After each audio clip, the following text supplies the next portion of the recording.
Bon, aujourd'hui, on va faire la distribution des blousons. Masterclass. Avec vos prénoms dessus. Donc, j'espère que ça va être votre taille. On va commencer par Amélie.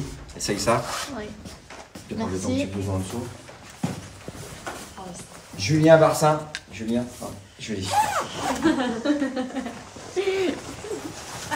Anna. Ouais. Ah oui, tu vois, c'est pas. Camille, je le garde. Et tu Mais veux non. que je lui donne la semaine prochaine, elle est là. Là, je vais garder de toute façon. Eh, mais je le mets demain. Hein. Oui. Ouais, demain. C'est le but. La capuche, elle s'enlève. Hein. Ouais, c'est bien ça. Ça vous plaît? Hop là, là. Anna, elle est pas un peu petite? Non. Ah, Ouais, je vous remercie. je sais pas du tout, mais je sais pas comment. Je peux brancher au vidéoprojecteur ou pas? Ah ouais, oui. J'ai un câble HDMI, mais je suis pas sûr que ce soit possible. Donc l'idée c'est de vous faire une présentation assez sommaire sur les bases de l'alimentation, donc en collaboration avec la FASEC. Je vais vous présenter donc différents sujets, donc comme vous pouvez voir l'équilibre alimentaire, les macronutriments, comment composer un menu, que ce soit simple, gourmand et intéressant dans la vie de tous les jours. Comment composer un menu? L'idée c'est très simple, c'est de par exemple, on va partir de la droite, on va avoir un produit laitier, donc on peut très bien partir sur un yaourt, un produit laitier, ou même si vous aimez le salé, on peut très bien partir sur du fromage. Ensuite on aura un fruit, donc là l'idée c'est de fournir de l'énergie assez rapidement comme tu le disais tout à l'heure, avec un sucre simple, un sucre rapide. À gauche on aura un produit céréalier, l'idée c'est de fournir de l'énergie plus dans la longueur, dans la durée de la matinée, éviter les fringales, et apporter des fibres alimentaires. Donc les fibres alimentaires vont permettre également une meilleure satiété, donc c'est-à-dire de vous rassasier durant la journée. Et enfin une boisson, c'est tout simplement pour se réhydrater de la nuit qui s'est passée. Par exemple, je commence à 6 h et dès que j'arrive à l'écurie, je monte tout de suite à cheval. Si je mange tout ça, Alors, je vais tout de suite à cheval. alors ça va dépendre des quantités que tu vas manger. Par exemple, est-ce que dans un produit céréalier, tu vas te faire le paquet ou tu vas te prendre une tranche? Et donc, toi, tu me disais que le matin, tu n'avais pas faim ou c'est... Ouais, je mange pas parce que sinon j'ai mal au ventre après à cheval. D'accord, et tu te lèves à quelle heure? Moi, je me lève. Bah, si je commence à 6 h, je vais me lever à 5 h 30.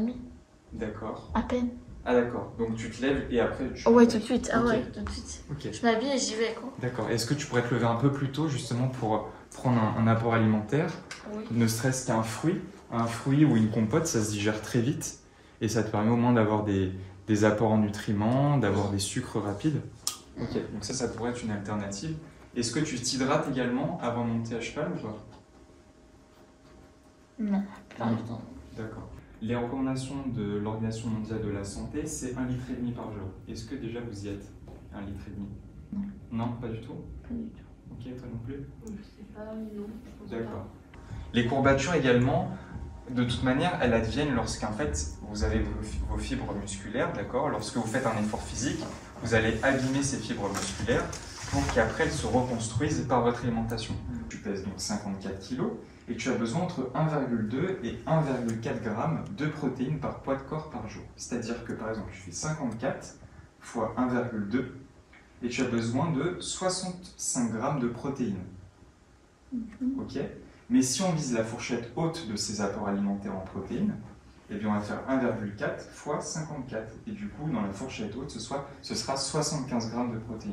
Mais il ne faut pas s'interdire des aliments, sinon on engendre la restriction alimentaire, on peut avoir des troubles alimentaires et donc là c'est pas forcément... Si on se prive trop, le jour où on a dit j'arrête, ben, on se jette sur la nourriture. Exactement, et là il y a des excès, et on prend du poids, etc. Donc c'est pas souhaitable.